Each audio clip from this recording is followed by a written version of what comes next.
Jai Ma. So we have come to the end of the Gita, the 18th chapter. But it's a long chapter and it'll take a few, as we know that in Essays on the Gita, this is the 43rd chapter. So now the final secret of action is being disclosed to us. Last time we read about faith. Faith is the central driver. Faith literally implies that what is the GPS that I have set on my car. That's it. So faith will take us ultimately to that. As is a man's faith, so will he ultimately arrive at. So I may do outwardly so-called work, which is the divine work, but I may be doing it purely for egoistic purposes. Then I won't find the divine. I will discover whatever I am trying to achieve through that.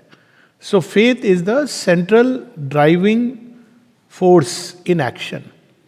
And of course, by faith is not just a mental belief which comes and goes, but something very deep which endures, which persists. Like we know the story of Madame Curie and her husband, that how they persisted in discovering the X-ray.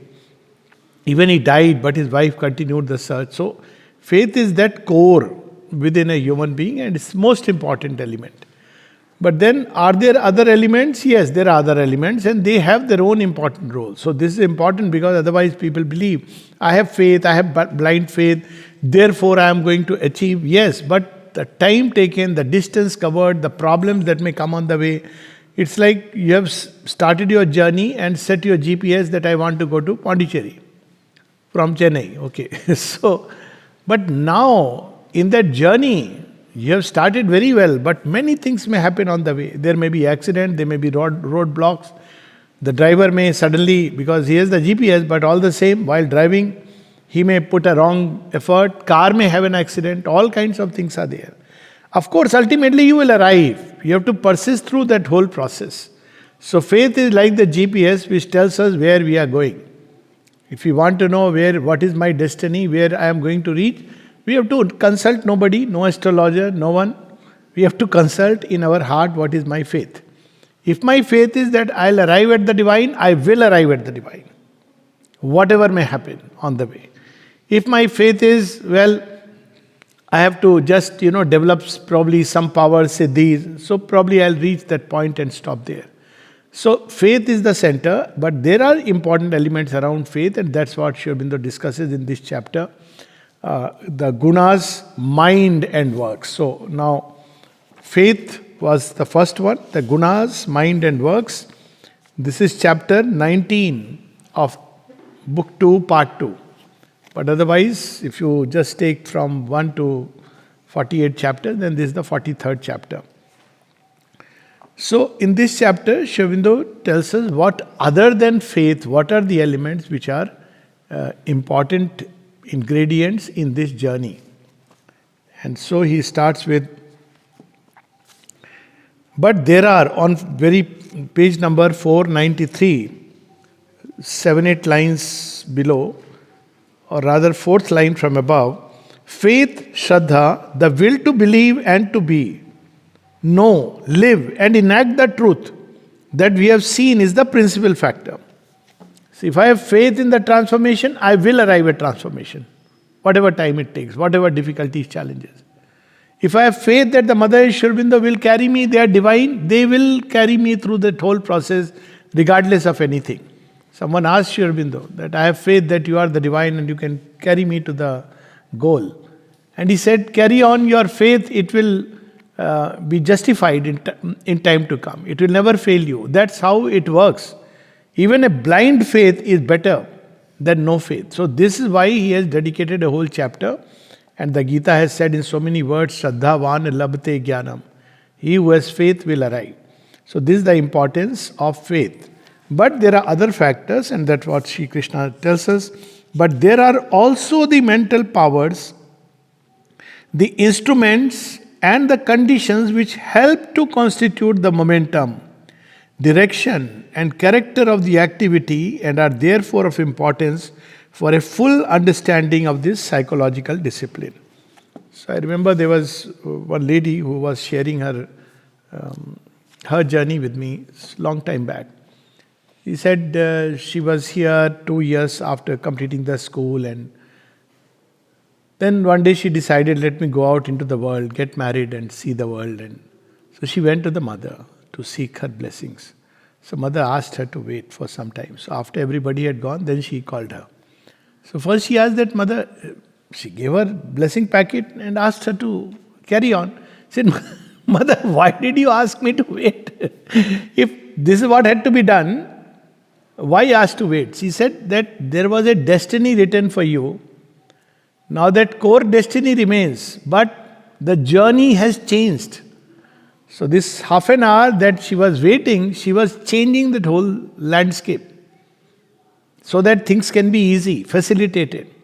And then this lady was sharing with me, she held my hand, put her little finger on the palms and said, you will go round and round and round and round the world, and then you will come back here.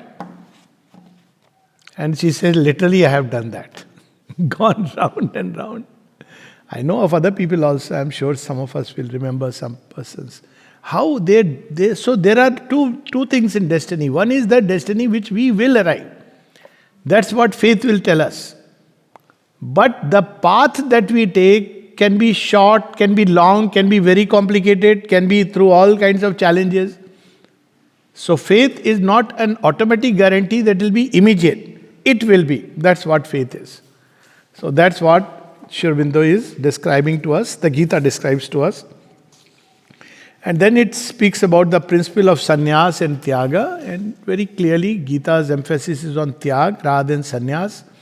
And we have so many stories. There are sannyasis who may be sitting in, no offense meant, in their akar rope, but thinking of there are ways human mind can get engaged with riches. Oh, look at these people. They are having so much riches. They are stinking rich. They are useless. Why are you thinking about it? This is not your business. But there are people like that. So there is a story of Sri Ramakrishna which he narrates that how someone went to a sannyasi, and opposite to the sannyasi was a woman's house. He was a kind of into prostitution, and therefore different people were coming and going to her place, and this man would say, chi, this, she is so horrible, she is so bad. So, after they leave their bodies, this is a story confirmed by Aurobindo. I mean, it's a story, but both of them have narrated this. Sri Ramakrishna narrates. So, when they both died and went to wherever the gates are, so to the sannyasi, the thing was, you have to be in hell, because all the time you were meditating upon hell. Your mind was with that man who is enjoying. And you had this perverse need, but you were covering it up, saying, oh, this is so bad, this is so horrible. And this lady goes to heaven. Why? Because every time she had a client, she would say, oh Lord, why have to do this? What is my destiny? Lord, may you manifest through this client. And so, every day, though people were changing, for her it was none else but Krishna. So, she goes to the higher status. So, the inner state is so much more important. So, tyag and sannyas, the difference is that sannyas is an external renunciation, which, if at all one can ever do it, because the Gita says, can you really leave all works? You cannot. You will be bound. There are activities of the bodies. Even if you withdraw in samadhi, he goes on to describe here, we'll not read that, but he says that if even a man who is withdrawn in samadhi, who has stopped his breath, the moment, and this is Aurobindo's experience, he describes in Savitri all his experiences, though it's nowhere documented that Aurobindo could stop his breath and stay in samadhi. But it's there in Savitri. If you read book 1, canto 5, it starts like that. That yet he could enter that magic place where breath had stopped. And we know that there are yogis, rare yogis who can achieve it. So there is no action, there is no breathing, no action. But the moment you return back, everything is there. You need food. When you need food, you have to make some chesta. You have to have somebody to cook for you. So you are getting bound by... So sannyas is, even if you go to an extreme, still you will make some effort of some kind. Even I saw the other day in Kumbh Mela, there is a man lying on thorns. So everybody is going there. Why you have to lie here and become a showpiece? But a lot of people, there is somebody lying on thorns. And there is some fire around him which he has to keep away. Whatever that fire was, I don't know. That smoke is there which he has to keep away. So there will be some chesta. You are looking, your mind is responding. You may be cut off from the world, yet your mind is responding. So mind has a role to play. Whereas in Tyaga, it is the mind which is disciplined and not the external renunciation. I may not eat kachori and jalebi, but my mind may be full of all these things. Oh, I wish. Oh, dining room, they give rasgulla one day. But I may eat these things and be free in my mind. That's the inner state. So the emphasis on gunas, mind and works is about the difference between renunciation, sannyas, which is external leaving, and tyaga, which is about inner renunciation. That's the main difference. So you externally leave something or you inwardly renounce. So there comes that what is meant by inner renunciation, because it's a tricky thing. What is meant by inner renunciation? So all that he will describe in great detail. So page 494, he describes the basic difference.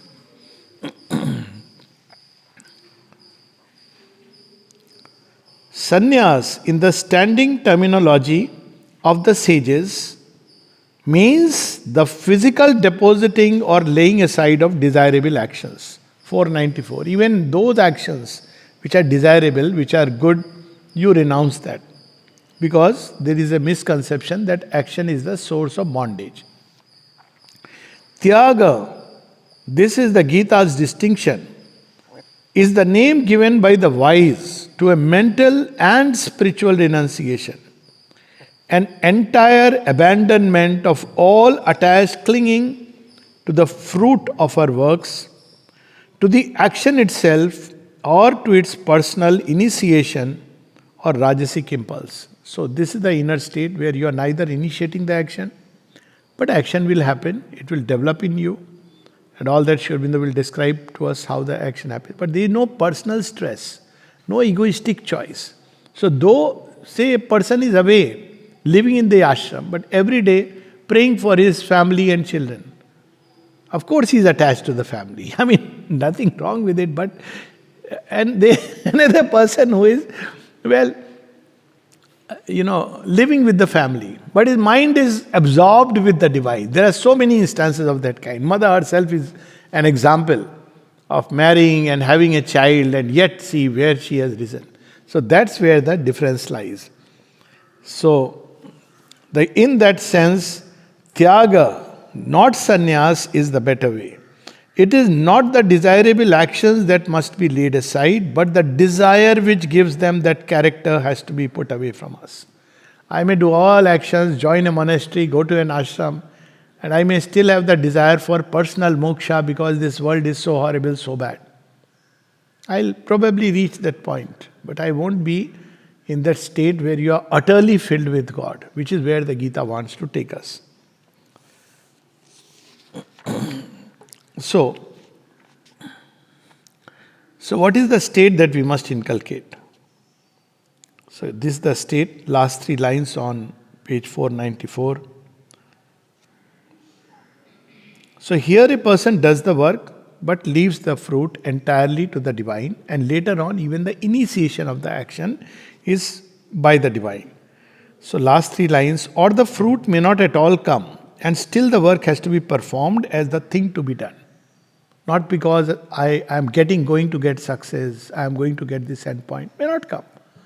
But I have the joy of doing work which is ordained to me. And that is called kartavyam karma. Kartavyam karma is not duties ordained by society, by family, etc.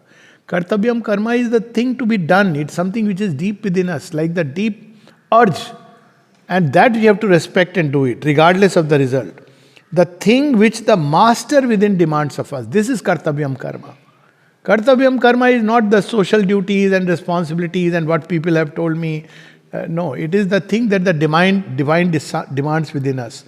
The success, the failure are in his hands, and he will regulate them according to his omniscient will and inscrutable purpose. So he may give failure, it's fine. As he says, failure is cradled on thy deathless arms. Success is thy passage mirrored through fortune's glass. Either which way. And we see some classic examples. I mean, Lord Rama's example. Is the story a success? Is the story a... it leaves you at the end with this kind of strange thought. Because, yes, Ravan has gone. To that extent, he could win back. But look at the Ram Raj. It's without Sita. Sita has to walk away and give her body. So it leaves you with this idea. Look at the Gita, look at Mahabharata itself. Yes, it's success in the sense that there is a one step humanity takes forward, both with Rama and Krishna. But if you look at their personal life, I mean, Krishna is seeing the destruction of his own kul in front of his eyes. Must have pained him, but of course he's divine. But still, these people had the best chance.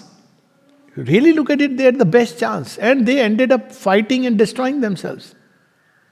So, of course, Krishna is devotees are devotees. But that's where the difference lies. That he may give whatever he may decide. All action has indeed to be given up in the end, not physically by abstention, by immobility, by inertia, but spiritually to the master of our being, by whose power alone can any action be accomplished. Few lines below, the spiritual transference of all our works to the master and his Shakti is the real sannyas in the teaching of the Gita. It's not an external renunciation. So the credit goes to him, and whatever results come are his. And at some point one can say even the effort, as Aurobindo says, even the effort is hardly mine. That's how he could write all this. So because you have transferred everything to the master and then you are engaged in action. So this is what the Gita describes. And then comes, now we enter into the main aspect of the chapter.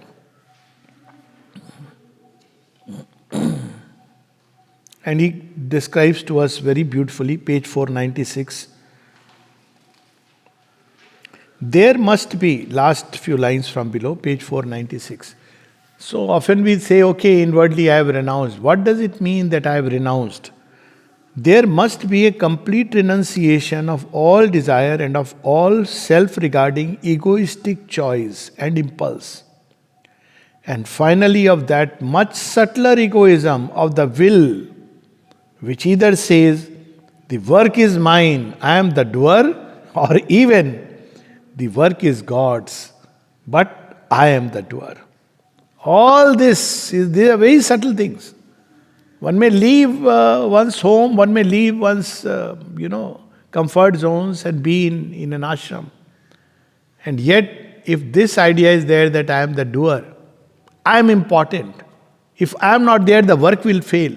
Work will collapse. All these are contrary to spiritual life. That's why it's not easy, because it's an inner working upon ourselves.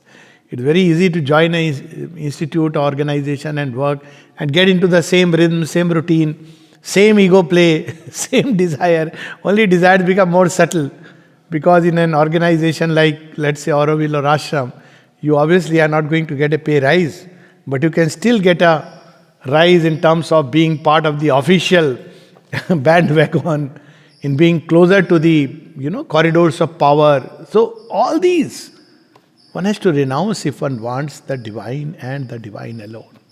They may come, they may go, but all attachment here. So Aurobindo says very clearly, there must be no attachment to pleasant, desirable, lucrative or successful work, and no doing of it because it has that nature. So it may come to us, but to do it because it's lucrative, you are being over. I am close to the seat of power, so one has to be very clear. It has to be done totally, selflessly, with the assent of the Spirit. When it is the action demanded from above and from within us, kartavyam karma. Meaning thereby we have to consult our own nature. Is this what I am here to do? Is this action taking me closer to the divine, practical?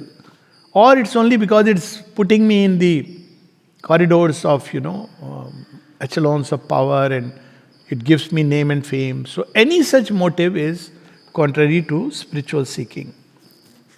There must be no aversion to unpleasant, undesirable, or ungratifying action or work that brings or is likely to bring with it suffering, danger, harsh conditions, inauspicious consequences. For that too has to be accepted. So it's all comes under kartavyam karma. So I was smiling because if you look at the ashram, you'll see that people who study in the ashram school and come out, many of them want to have a desk job. Sit on the chair. It's human nature. But there are people who come from outside, who come from Odisha and all, they go for, dining room work and things where your hard physical labor is required. It's there. So, there should not be any attachment that I'll do only that kind of job where I have to sit on the desk or even what I have studied for. I remember when I'd come in the beginning, so somebody asked me, we need someone in marbling. I said, all right. But are you sure you will do it? Because you are a doctor. I said, so what? I have forgotten I'm a doctor. I'm happy to do this rather than do my doctorate. So, but then it's different that they came to know, they pulled me on this side. Otherwise, you should be happy, whatever you are doing. See Nirodha, he was looking after the timber go down. And once there is a famous letter exchanged. And he says, I don't know how far how much I'll be useful in the timber go down. He says, because of you, the timber go down has been saved from all the thieves. Because our dining room in charge, Ved Prakash ji, he was a postgraduate in economics, professor of economics. And people asked him that, why are you doing this work? You are dealing with, vegetables, cooking and all this. He said, no. Here my economics is best put to use. So, any kind of attachment that I'll do this work or not that kind of work, that's the training which one gets in the ashram. We know Rishabh Chand, one of the work which was given to him was to kill the furniture department. He was another intellectual. He has written nice, lovely, and business family. And very intelligent man. He has written that famous book, Aurobindo, His Life Unique. And he was given work in the furniture department. So he wrote a very nice letter to mother. Yes, whatever work is given, I'll do it. Such a joy. And the first work that comes to him, mother sends a chit. There are bed bugs in the furniture. You have to kill them. Now his Jain mind comes. I'm a Jain. How can I kill bugs? Killing bugs is sin. So he keeps that letter of thank you. Writes to Aurobindo another letter. That mother has given me this work. She probably doesn't know that I'm a Jain and I'm not supposed to kill the bugs. And Aurobindo replies, whatever work mother has given you is meant for your progress. Do it with that intention. So poor fellow started, yet no choice. And that time bugs, it was so difficult to kill them. You had to put some hot oil or something, they will come out, then you have to literally kill them. You have to practice utter samatha. See how Arjuna has to fight his own people. So there must be no aversion. Then that is kartavyam karma. So the wise man puts away the shrinkings and hesitations of the desired soul and the doubts of the ordinary human intelligence that measure by little personal, conventional or otherwise limited standards. Because this is a word why Aurobindo is describing in great detail, because many of us feel I am married, I have to look after my family. That's my kartavyam karma. No, that's a social karma. Not kartavyam karma is the inner. Because if I do that, then, there is no yoga required. Everybody is anyways doing it. So one has to look within, what does the divine wants of me? And one has to follow that. So that is the difficulty. Few lines below. He will not do action for the sake of any personal result or for any reward in this life or with any attachment to success, profit or consequence. Neither will his works be undertaken for the sake of a fruit in the invisible hereafter or ask for a reward in other births or in worlds beyond us, the prizes for which the half-baked religious mind hungers. So there is a line in Savitri when Aurobindo describes Madonna of might. She says, I care not for virtue or for sin, but do the deed God has put into my heart. She's not worried about the frown of heaven or for the assault of hell. She does what divine has put into her heart. And that's what is required to be really a yogi in karma yogi and kartavyam karma. And so he says that, religious mind hungers. Like there are people other day, religious mind who blow themselves up and blow up others also, in the hope that we'll go to paradise, where we'll find probably some 72 women. I don't know what kind of a perverse mind that would be. But it is there. There are people and they justify it. Say, no, he has done it for the sake of God. So they have created even a perverse heaven. So this is not a spiritual teaching. Spiritual teaching does for nothing, not even a reward in heaven. Not a reward here. One does it simply because as one breathes. A flower does not bloom to be appreciated. It blooms because that's what is. It's kartavyam karma. A flower doesn't, no, I'll bloom only when a nice person comes near me. Otherwise, if it sees somebody who is a bad guy, flower doesn't shrink and hide. It blooms. That's why. That's the perfect example of kartavyam karma. The Gita then speaks of the 5 causes or indispensable requisites for the accomplishment of works as laid down by the Sankhya. Now comes that aspect.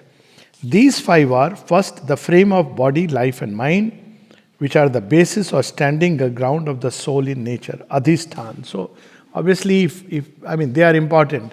I can't say I want to do divine work and I get tired and my body gets tired. Then it will all remain a wishful thinking. That's it. So these must be in good condition. So one has to remain healthy if one really wants to do the work. Next, the doer, karta. So who is the doer? If it's the ego which is the doer, then the action will be it will be distorted, it will bring all kinds of turbulences. So the doer should be ideally the psychic being within us. Third, the various instrumentation of nature, karana. So nature pushes us through various impulses, urges, mechanically, or through some desires. So these are the various processes through which nature acts. Fourth, the many kinds of effort which make up the force of action, chestaha. And last, fate, devam. So these are the 5 things which are discussed here. We are in chapter 18. And this is what one has to consider now. The doer is, now next passage, the doer is ordinarily supposed to be our surface personal ego. So this is how it appears that, doer means me. But as long as it is this me, this little figure constructed in time and space by nature and forces of one lifetime, that surface personality, then one is not yet into the real doership. So one has to recognize the true doer. The ego is the ostensible doer, but the ego and its will are creations and instruments of nature with which the ignorant understanding wrongly identifies ourself, and they are not the only determinants even of human action, much less of its turns and consequences. So one has to understand who is the doer. Doer is universal nature. If nature goes on a shutdown one day, we are tired, then let's see what the doer does. Simply you are tired, you are exhausted, there is no energy, then the doer goes on a absolutely shutdown mode. So the doer is universal nature, is the doer of the work, and the divine will behind as the master of universal nature. This is what we have to remember. First thing is, so the sense of doership, ownership, sense of being important. If I am not there, the work will not take place. This is the great teaching of the Gita, where when Arjun says that, look here, I am feeling hesitant. So what does Shri Krishna show? He says, you know what, I have done it. I'm giving you the first chance because you are dear to me, that's all. Even if you step aside and you are away sitting in the shivir, you don't come out, still, even if you take sannyas, my will be accomplished. I will have instruments who will do it. I am giving you only the joy to be the instrument. So we have to understand the difference between the doer and the instrumentation. We can be instruments, we can refuse to be an instrument, we can be good instrument, we can be imperfect instrument. But the doer must be the divine will, which is the only part in us which receives it is the psychic being. So he says that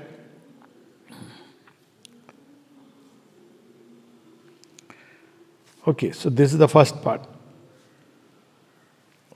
Last two lines on this page 498. The liberated man does all his appointed work as the living instrument, one in spirit with the universal spirit. And knowing that all this must be and looking beyond the outward appearances, he acts not for self, but for God and man and the human and cosmic order. Lok Sangraharth, that's the term. He does not act for what advantage I will get. If I do this work, I'll be close to the trustees and they will do favors to me. All this cannot come in the calculation of a person who is there to do the karma yoga as enunciated in the Gita. All these human calculations don't count. You have to be close to the divine. At the end of the day, the only thing that will count for a yogin is how close I am growing to the divine. Not how close I am growing to the seats of power. Not in fact himself acting, but conscious of the presence and power of the divine force in his deeds and their issue. And he will know it. He won't be able to even claim that I have done this because that state is not there. The sense of doer is not there. People may think, but he cannot. If he is doing it, it's just the ego which is coming up because he cannot. He knows that he has not done anything. So this is the first thing. He knows that the Supreme Shakti is doing in his mental, vital and physical body, Adhistan, as the sole doer, the thing appointed by a fate which is in truth not fate, not a mechanical dispensation, but the wise and all-seeing will that is at work behind human karma. This terrible work on which the whole teaching of the Gita turns is an extreme example of action inauspicious in appearance, akushalam, though a great good lies beyond the appearance. So he has to do it, whatever be the calling of the divine within, and the divine Shakti accomplishes. There is a nice bhajan by Dujendra Lal Roy, if I remember correctly, and he says that Tomar kormo, tumi koroma, loke bole kori ami. You are the doer of your works. People think it's me. So he just says that Tomar kormo, sakali tomari iksha. All is your will. You are expressing yourself in countless ways.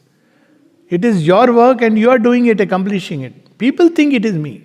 So that's the state that one reaches. It's a state of inner freedom. Impersonally has it to be done by the divinely appointed man for the holding together of the world purpose, Lok Sangrahartham, without personal aim or desire because it is the appointed service. Appointed by whom? By the divine. It rises within you as the thing to be done and you do it. And you are not even attached to that work. Because today it's you, tomorrow you may be asked to be somewhere else. You are ready to move. Shift as per the orders. That's how Aurobindo says. That he got the orders. So that's how he left a work which was so important and he left for something which none understood that time. So that is the whole idea of kartavyam karma and the doer. It is clear then that the work is not the sole thing that matters. The knowledge in which we do works makes an immense spiritual difference. And then he says there are three things, says the Gita, which go to constitute the mental impulsion to works, and they are the knowledge in our will, the object of knowledge, and the knower. And into the knowledge there comes always the working of the three gunas. So what is the knowledge? The will, in the will which is impelling us. I may do the same thing, but my will may be for union with the divine, my will may be to impress people, my will may be to find the easy way out. So, as is the will in knowledge, so is the quality of the work. And then he describes that the tamasic, rajasic, that we'll just read quickly, few lines. The tamasic mind does not look for real cause and effect, but absorbs itself in one movement or one routine with an obstinate attachment to it. Can see nothing but the little section of personal activity before its eyes, and does not know in fact what it is doing, but blindly lets natural impulsion work out through its deed, results of which it has no conception, foresight, or comprehending intelligence. That is the tamasic. It's like the donkey carrying the burden. It doesn't know why. Or the bull which is plowing the field. It doesn't know that, I am being such an important person. That's how they will be able to sow the seeds. It doesn't know. Not because it has the higher wisdom where, it knows that it's the divine who is the doer. It's simply because that is the work it has to do today. Because of the command of the Malik, it has to have its own food. And so it continues to do that work regularly. The Rajasic knowledge, page 500, is that which sees the multiplicity of things only in their separateness and variety of operation in all these existences, and is unable to discover the true principle of unity or rightly coordinate its will and action, but follows the bent of ego and desire, the activity of its many branching egoistic will and various and mixed motive in response to the solicitation of internal and environing impulsions and forces. This, I had know very well, because often, when you travel out. Now, there are people who think if you are traveling out, you are not doing mother's work. Mother's work equal to ashram work or Auroville work. No. Everywhere, in everything, you have to do mother's work. Otherwise, there is a division in the being. There is the family where you are connected through your desires, and then there is mother's work which you do in the office. That's what mother tells in volume 3. She says, you cannot afford to do like that if I am going with a friend and chatting, that means now it is not work. Now I can relax. But when I come to the office, I have to sit very seriously and be concentrated. She says, you cannot do integral yoga with this attitude. All work is mother's work. Traveling, meeting people, going out, or various. But you have to make sure that why you are doing it. If you are doing it just for fun and joy, then, at the beginning there is the egoistic desire. But if it is not that, if you are being sent as part of her working, by all means, and there are situations in which things will happen and come to you, even take them as part of the mother's work. So this is where we have to be careful that, Rajasic wants only, it makes a division, this work, that work, that work, that work. But when all works become a movement of the one divine Shakti in us, then we are on the royal road to yoga.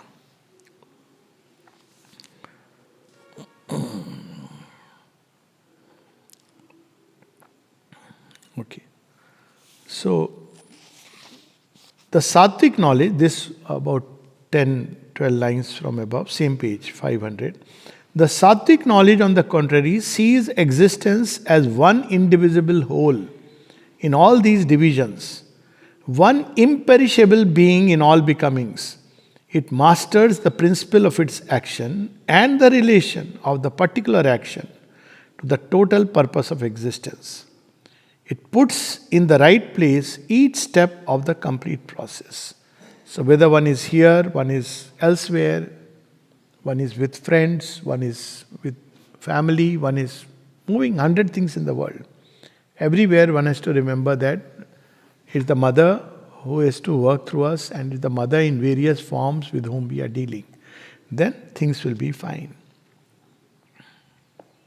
So in the Sattvic man, the personal will has come to be entirely conscious, illumined, spiritually awake, and it lives and works in the one. Obeys more and more perfectly the supreme mandate. So what does it mean, awake? Meaning thereby we may do apparently mother's work in Auroville or anywhere in the ashram. But our mind may be fully oh, if I do this, this is the benefit I'll get, this is the advantage I'll get. Or one may do it purely mechanically as part of a routine. But the Gita wants us to become conscious that whatever we may be doing, wherever we may be doing, ultimately it is the mother who is working through us, and we should try not to be a hindrance by bringing in the ego and the desire element. These are the two thieves, basically. The two thieves slain by the side of Christ. Ego and desire. Because unless you slay them, there is no liberation. So they have to be slain, and then the works are divine work. Okay. There are again three things: the doer, the instrument, and the work done, that hold the action together. So the doer, the instrument through which we are doing, and the actual work. The sattvic mind that seeks always for a right harmony and right knowledge is the governing instrument of the sattvic man and moves all the rest of the machine. Always the sattvic man would want there should be harmony, there should be beauty. That's his bent of mind. Rajasic man wants conquest. My will must conquer. Others must be defeated. Whatever I have decided, that must happen. This is how the Rajasic mind operates. Tamasic mind says, I don't care, I have to just do mechanically. Who wins, loses, whatever, it doesn't care. So these are the three impulses behind action.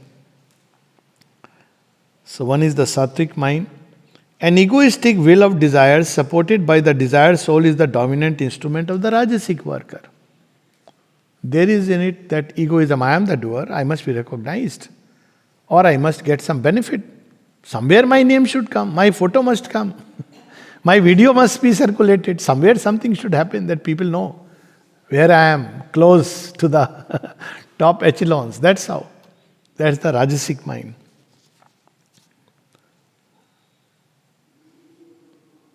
And the crude vital nature is the chief instrumental force of the tamasic doer of action. So then the tamasic doer is an ignorant instinct or the unenlightened impulsion of the physical mind, and the crude vital nature is the chief instrumental force of the tamasic doer of action. Tamasic doer of action is, I'm getting a job, tell me what I have to do, he'll do. He's not bothered about divine work and what is going to come, about yoga. So these are the three kinds of work. And then he describes, of course, tamasic action is that done with a confused, deluded and ignorant mind, in mechanical obedience to the instincts, impulsions and unseen ideas. So if one does the work like the bullock, whatever you are giving, it just does that work. That's it. And when the job is over, it eats its share of grass. Rajasic action is that which a man undertakes under the dominion of desire, with his eyes fixed on the work and its hoped for fruit. And then there is the sattvic work. Sattvic action is that which a man does calmly in the clear light of reason and knowledge, and with an impersonal sense of right or duty or the demand of an ideal as the thing that ought to be done, whatever may be the result to himself in the world or another. So there is a very interesting little story about three people who were, apparently outwardly constructing a temple. So they were taking out stones and carrying the stone and placing it, then building a temple. You have the example of Matri Mandirs. So there was a passerby, he asked someone, what are you doing? So the tamasic man says, oh, it's drudgery, now destiny has placed me here. It's okay, I have to do this, every day I have to carry these many bricks and I have to take it. That's it. Okay, now don't disturb me because I have to finish my job, then go home and take rest. Then he asks another man, what are you doing? He says, oh, I am getting a good pay. That's why, see, mother has removed these things. This is not a job that one gets here. And one doesn't get paid. Now, this is something very interesting. So, Rajasic man does it because he is earning some money. So, he's doing it well. But he says, I'm waiting when I'll get a call from the USA. I'll be well paid for this same job and I'll leave this and go. And when both say, we are building, our job is to carry bricks. And so the third sattvic man, he asks, what are you doing? He's also doing the same thing. He says, I am engaged in building a temple. Don't disturb me. It's the most beautiful thing of my life. I am engaged in building a temple. The same work, but he looks at it so differently. He has an illumined intelligence that carrying a brick to build the Matri Mandir is far more precious. You may carry bricks everywhere, but that's where the right understanding, the right impulse goes in. So, then he describes all that, the tamasic doer of action is one who does not put himself really into the work, but acts with a mechanical mind, or obeys the most vulgar thought of the herd. So you have a work, they will come, do it, tuck, tuck, tuck, finish it and go. My time is over. And the Rajasic man does it, but depends on, he wants praise, or he wants some pay raise, he wants to be noticed, he wants people to say, such a lovely thing you have done. So he's doing it for that. And Sattvic man does it because it is the thing to be done, it's his service to the all beautiful. Whatever work it may be the smallest of work. So this he describes. The Rajasic doer of action is somewhere in the middle, page 502. This is important because most of us are caught in this Rajasic domain. The Rajasic doer of action, on the contrary, is one eagerly attached to the work, bent on its rapid completion, passionately desirous of fruit and reward and consequence, greedy of heart, impure of mind, often violent and cruel and brutal in the means he uses. And he justifies it. I'm doing it for God. That's the worst. He cares little whom he injures or how much he injures others, so long as he gets what he wants, satisfies his passion and will, vindicates the claims of his ego. He is full of an incontinent joy in success and bitterly grieved and stricken by failure. We know such a man exists today, very prominent leader of a country. Rajasic doer at it, if you want to see, you just portray. Here is a man, you see classic telltale signs of a Rajasic doer. Absolutely. The Sattvic doer is free from all this attachment, this egoism, this violent strength or passionate weakness. His is a mind and will unelated by success, undepressed by failure, full of a fixed impersonal resolution, a calm rectitude of zeal, or a high and pure and selfless enthusiasm in the work that has to be done. So this is what Sri Krishna is revealing to us, that in every action, these are the elements we have to consider. It's not just I have faith in the mother and therefore I am working in mother, doing mother's work, but the ego is coming in, the desired self is raising its head. That doesn't help. That is only delaying the whole process. Okay. So we come to now the last few things. It talks about the understanding, Rajasic understanding. It's a detailed description, but we'll come toward the end. Yeah. Page 505. Page 505. So each of the element he describes based on these three. So basically we can understand it very simply. Anything that we are doing, anything that we are, the will arises in us, we should see these three elements. Is it just a mechanical thing? Is it my benefit, I am looking through it, some satisfaction of desire, maybe obvious, maybe subtle, maybe trying to be close to the echelons of power, maybe some pay raise, maybe getting an important position. All these are the ways of the Rajasic ego. This is the most common problem. And the third is whether I want to do it because this is the work that divine has appointed me from within, or this is the work which destiny has offered to me. It can be both ways.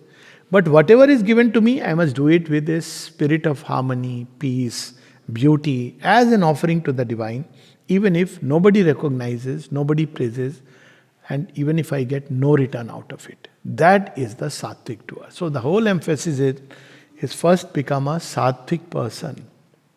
Because from sattva, you can go to the next step. But from rajas, you have to either rise there or you will fall miserably. So the essence of this whole chapter is, if you are in tamas, then change your ways. If you are in rajas, you are not confirmed. You may go up, you may go down, because that's how rajas takes us. So first, basically cultivate the sattvic impulse where we do an action, because this is the deep will within us, not for any advantage, not for any personal gains, not for any profit, not for being close to people who matter. None of these motives. But as an offering to the divine in the right measure, and for building more and more harmony, peace, and beauty in this world. So, this is what is the essence of this chapter. Page 505. Harmony and order are the characteristic qualities of the sattvic mind and temperament. Quiet happiness, a clear and calm content, and an inner ease and peace. So, this is how one will distinguish a sattvic person. In his presence, you'll never feel intimidated. You will always feel that calm, that harmony, that inner joy. You will be at ease. As simple as that. Otherwise, a rajasic person, you will be ill at ease. Because you're always feeling somebody who is putting some kind of pressure on you. Tamasic man, you will not know where you are and why you are. You'll be totally confused, lost. So, this is the sign of a sattvic person. Happiness, then he little bit elaborates that there are different kinds of happiness. So, happiness is indeed the one thing which is openly or indirectly the universal pursuit of a human nature. But there are different kinds of happiness. Few lines below. But there are various kinds of happiness or pleasure according to the guna which dominate in our nature. So we should not seek pain. Seeking pain is not a healthy impulse. That I am deliberately taking, it's a sign of extreme tamasic person. Some people lying on thorns, as I was saying in that Kumbh Mela, or on bed of nails. That's asuric in nature. But happiness also is of different kinds. Thus, the tamasic mind can remain well pleased in its indolence and inertia, its stupor and sleep, its blindness and its error. Nature has this subtle sense of humor. Nature has armed it with the privilege of a smug satisfaction in its stupidity and ignorance. The person doesn't want to know, doesn't want to understand. It says, I am part of the herd, and you live by the herd. Every day you do a job, you're fine, happy. In the evening, probably one goes and indulges in all kinds of drinks, etc. That's part of the tamasic nature. It's tamasic nature where you are not inwardly, naturally happy. So you take to drugs, drinks, extreme ways to get some happiness. And that's the tamasic way. The next paragraph, the last paragraph on this page, 505. The mind of the rajasic man drinks of a more fiery and intoxicating cup.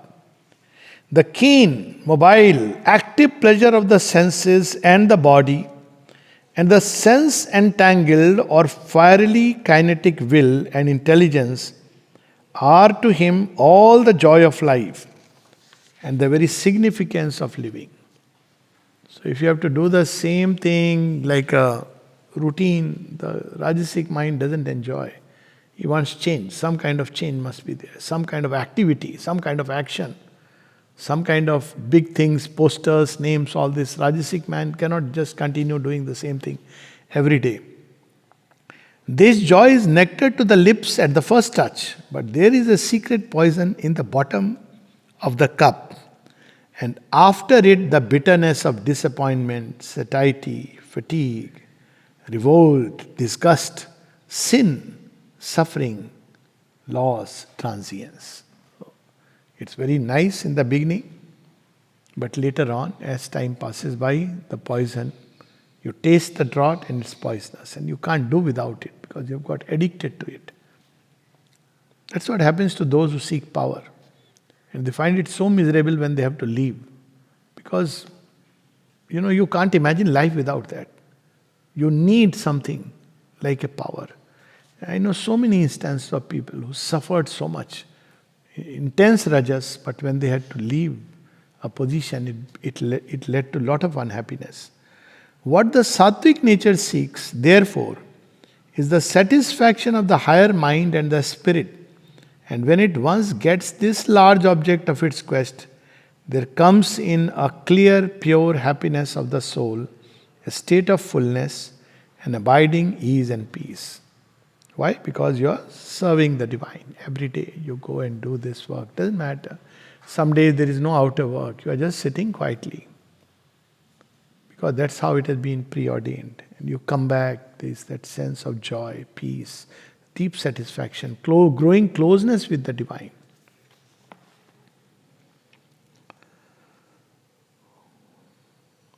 This happiness does not depend on outward things, but on ourselves alone and on the flowering of what is best and most inward within us.